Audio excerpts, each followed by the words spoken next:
Daawadayaal jug xoog leh iyo rasaas badan ayaa caawa mar kale laga maqlay qeybaha waqooyiga ee magaalada Muqdisho, iyadoo xalay la weeraray degmada Kaxda iyo deegaanka Daarusalaam ee duleedka magaalada Muqdisho.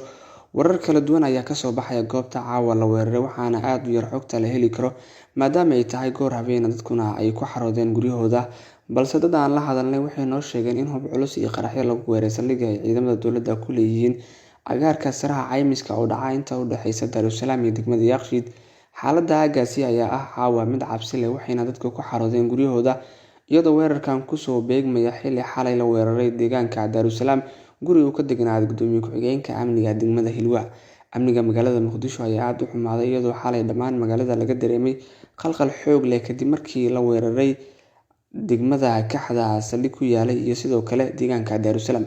Kooxda xalay weerartay degmada Kaxda saldhiggii ku yaalay waxay horey usii kaxaysteen gaadiid dagaal oo yaalay saldhiggaasi.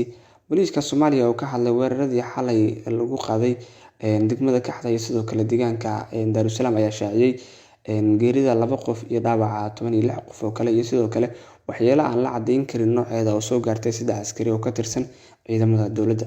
Wixii xog ah oo nagu soo kordha halkan kala socda.